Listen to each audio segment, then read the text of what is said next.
Good morning. कैसे हैं आप सभी? बहुत अच्छे होंगे आशा करता हूँ मैं सभी।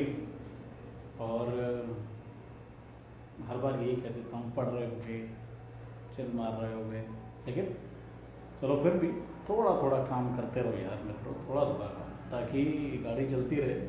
थोड़ा थोड़ा काम करते रहो, बहुत है, ज़्यादा नहीं तो इतना कि अपने नोट्स बनाते रहें, थोड़ा थोड़ा उसको याद करते रहें, बहुत बेहतर है ये।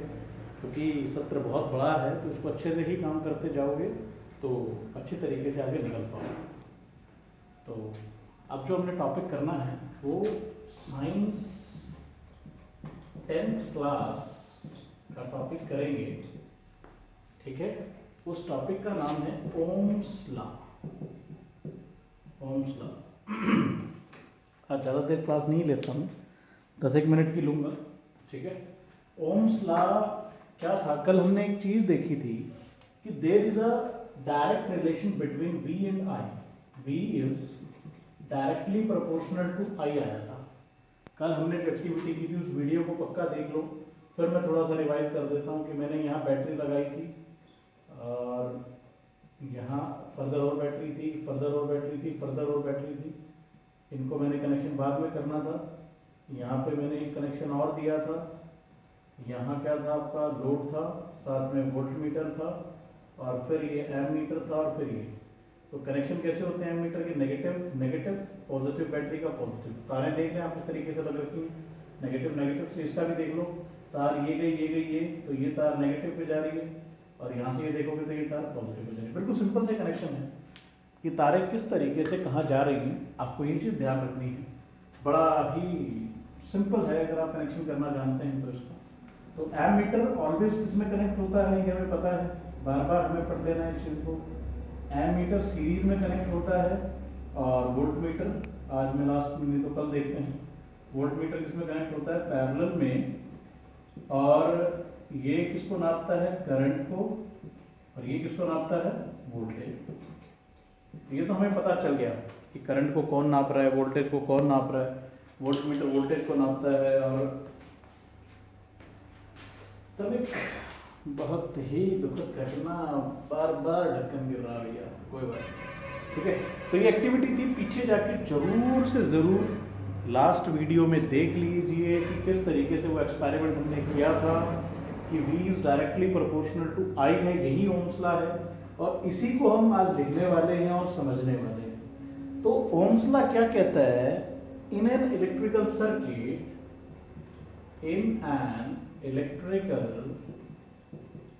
in an electrical circuit, the voltage is, sorry, the current is directly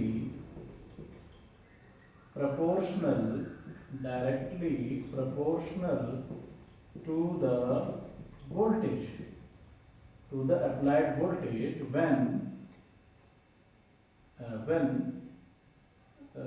when temperatures, pressure is constant। ये बहुत इंपॉर्टेंट बात है कि जब when temperature, pressure is constant, कि टेम्परेचर भी कांस्टेंट हो, प्रेशर भी कांस्टेंट हो, ज़्यादा एटमॉस्फेरिक प्रेशर ना पड़े उसके हिसाब से ही काम होगा, और टेम्परेचर भी कांस्टेंट होगी। टेम्परेचर का इफेक्ट पड़ता है कंडक्टिविटी पे, तो इसीलिए टेम्परेचर भी कांस्टेंट होना चाहिए, प्रेशर भी। when things like temperature, when condition like, sorry, things like, when things, गलत बोल गया मैं, sorry, when conditions like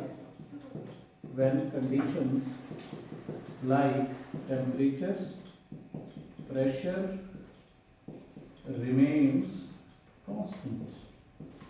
अब ये ओम्स लॉ है। ये ओम्स लॉ क्या कहता है कि जो करंट है वो directly proportional to applied voltage है। कल भी हमने देखा था कि जब आपने V को बढ़ाया था तो I भी बढ़ा था, V को अगर मैं घटाता हूं तो I भी घट जाता है। I कैसे फ्लो करता है? मुझे पता है कि मैंने एक बैटरी लगा दी, वो बैटरी चार्ज को पुश कर रही है, धक्का दे रही है, तो धक्का देने से वो इलेक्ट्रॉन भागते हैं, और भागते भागते आगे तक पहुंचते हैं। तो उनके जब वहाँ से फ्लो हो जाता है, जब वो वहाँ से गुजर जाते हैं, तो वो एक एनर्जी प्रोड्यूस करते हैं, उस एनर्जी के कारण ही आपके अप्लायंसेस चलते हैं। तो बड़ी सिंपल सी कंसेप्ट है। देखो ये एक सर्किट है, ये इलेक्ट्रॉन जा रहे हैं जा रहे हैं जा रहे हैं जा रहे हैं जा रहे हैं जा रहे हैं, इलेक्ट्रॉन पहुंच गए भैया। तो यहाँ जो पंखा लगा वो क्या करने लगेगा, चलने लगेगा। तो वही चीज है, वो एनर्जी कन्वर्जन है।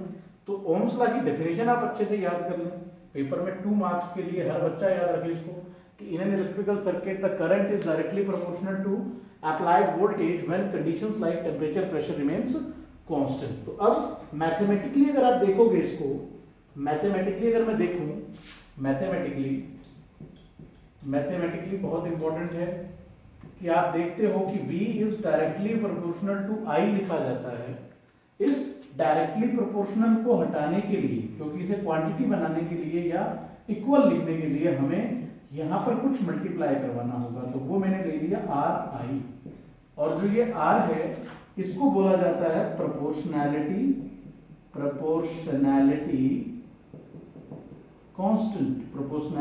कांस्टेंट, ये बात याद रखें। और इस R को ही बोला जाता है रेजिस्टेंस। अब एक नया नाम आपके साथ जुड़ गया, resistance.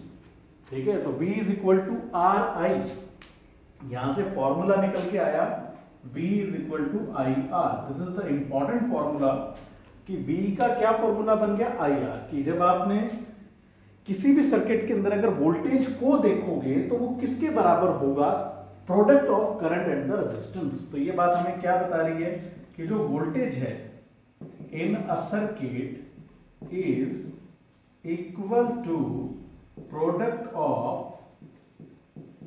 Of current and resistance. अब यहां से जो बात आई वो आई रेजिस्टेंस। एक नई चीज जो आप लेके आए वो है रेजिस्टेंस कि V इज इक्वल टू, मैंने प्रोपोर्शनैलिटी कांस्टेंट R लिया।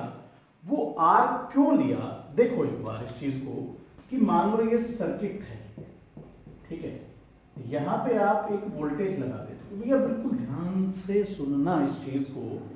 अब आपको पता है कि इसके अंदर फ्री इलेक्ट्रॉन्स हैं, ध्यान से बिल्कुल बच्चा, इसके अंदर फ्री इलेक्ट्रॉन्स हैं। अब देखो आपने यहां से इलेक्ट्रॉन चला दिए, चल रहे हैं, चलने के बाद इसको धक्का मारेंगे, रिपल्शन होगा। अब धक्का मार रहे हैं, आगे चलते हैं।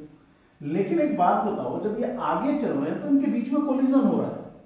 इनके बीच में क्या हो रहा है, कोलिजन। इस कोलिजन के कारण ही आगे जाने में इनको दिक्कत हो रही है। कि आप एक बात बताओ कि मान लो एक इलेक्ट्रॉन भागा, ठीक है, पहुंच गया, तो ये तो 1 सेकंड में पहुंच गया। लेकिन एक यहाँ बेचारा आगे था और आगे टकराया, फिर आगे चला, फिर ये पीछे आ रहा है, एक और टकरा गया, फिर आगे आया, टकरा के आगे पहुंच रहा है। तो इसका क्या मतलब है कि जब आप एक इलेक्ट्रिकल सर्किट को देखते हो तो वहां पर एक रुकावट है। वो रुकावट क्यों है, इन इलेक्ट्रॉन्स के टकराने के कारण। अगर ये इलेक्ट्रॉन टकरा रहे हैं तो इसका मतलब क्या है कि वो रुक रहे हैं। तो जो ये टकराना है इसी से पैदा होता है सर्किट में रेजिस्टेंस। इसको बोलते हैं रेजिस्टेंस। आप रेजिस्टेंस को बना सकते हो, रेजिस्टेंस को चेंज कर सकते हो, ठीक है। ये बात याद रखना कि जो रेजिस्टेंस है is not a constant property, it is depends upon length, area, temperatures, so many things. वो अगला टॉपिक है, उससे अगला टॉपिक पड़ेगा। लेकिन अभी के लिए इतना जान लो कि जब आप एक बैटरी लगा देते हो तो जब ये इलेक्ट्रॉन्स भागते हैं तो वो कोलिजन करते हैं। फ्री बहुत सारे इलेक्ट्रॉन्स निकला टकराया, तो इस तरीके से वो टक्कर खाते आगे पहुंचते ना, तो फिर क्या होता है, फिर होता है कि आपको एक करने में टाइम लग रहा है, वो फ्रिक्शन आ जाता है वहां पे। उस फ्रिक्शन के कारण ही वहां पर क्या है, रेजिस्टेंस है। तो यही रेजिस्टेंस है जो करंट को बनाने में दिक्कत डालता है। तो सिंपल सी बात है कि जितना करंट बना उसको रेजिस्टेंस से मल्टीप्लाई कर दो, तो ये वोल्टेज थी। क्योंकि इस वोल्टेज ने जितनी ताकत लगाई वो ताकत करंट बनने में लगी, लेकिन करंट को बनने नहीं दिया किसने, रेजिस्टेंस ने। रुकावट थी, क्या थी भाई, रुकावट, तो वो उस फ्लो को रोक रही थी। तो इसीलिए ओम्स भैया ने क्या दिया कि V is directly proportional to I तो है, लेकिन वहां पे एक प्रॉपर्टी है। वो प्रॉपर्टी क्या है, रेजिस्टेंस, जिसके कारण करंट कम या ज्यादा हो सकता है। तो V is equal to R I is the important thing, is the important formula. और यही था ओम्स लॉ। ओम्स लॉ आता है 2 मार्क्स में, तो आप डेफिनेशन लिखोगे, मैथमेटिकली उसे एक्सप्रेस करोगे, यूनिट लिखोगे, अब उसके बाद रेजिस्टेंस की। और हमें पता है कि सर्किट में ये लिखना नहीं है, इसको लिखना नहीं है, सिर्फ समझाने के लिए है कि voltage is equal to the product of I और आर। अब उसके बाद यहां से रेजिस्टेंस निकल के आया, तो आर इज इक्वल टू क्या हुआ, ठीक है। मतलब नोट डाल के एक चीज ध्यान रखो, resistance in the circuit, resistance in the circuit is resistance in the circuit present due to the collision between the electron. Resistance in the circuit present, yeah, resistance is present in the circuit due, resistance is present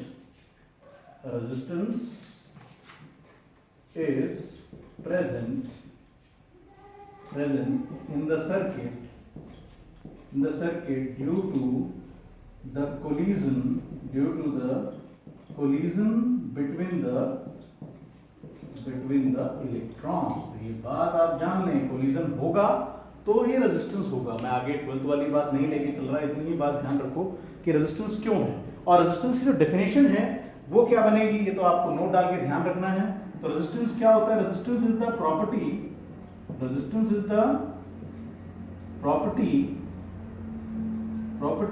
by virtue of which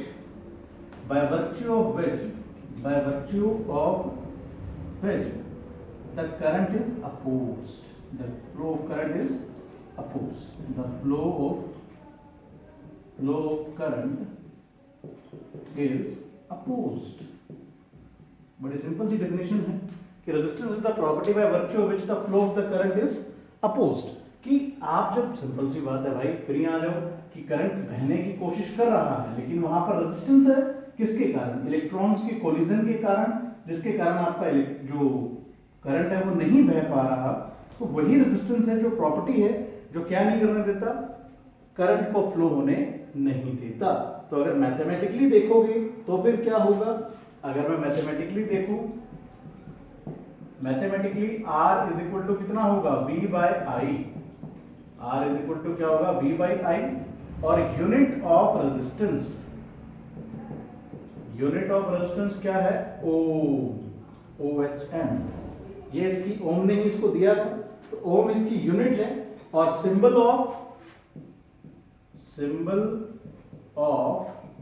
Om, symbol क्या होगा, ये symbol है। तो यहां तक आप, तो I hope अच्छे से कर लेंगे कि रेजिस्टेंस समझ में आ गया कि रेजिस्टेंस क्या है। वो प्रॉपर्टी है जो करंट को फ्लो नहीं करने देती, फ्लो नहीं होने देती। ये ओम्स लॉ आपके सामने कि R इज इक्वल टू कितना था, V by I. Bar bar discussion होगा इस चीज़ के ऊपर कि आप बार बार इन फॉर्मूलों को पढ़ते रहें, तभी न्यूमेरिकल बड़ी आसानी से होंगे। इसीलिए कीप स्टडी, और कृपया करके भैया पूरी वीडियो देखा करो। थोड़ी वीडियो जो इंटेलिजेंट बच्चे हैं, अगर वो भी काम नहीं करेंगे तो क्या मतलब रह जाता है वीडियोस बनाने का। तो इसीलिए आपसे गुजारिश है, पूरी देखें, पूरी समझें, क्योंकि क्लास से भी कहीं बेहतर ये क्लासें चल रही हैं। ये बात मानो, हम अपने आप को एक्सप्रेस इतना क्लास में करने की कोशिश नहीं करते जितना यूट्यूब पे कर रहे हैं। तो ये बात याद रखो। तो इसीलिए मेहनत करो, keep study and keep learning. धन्यवाद।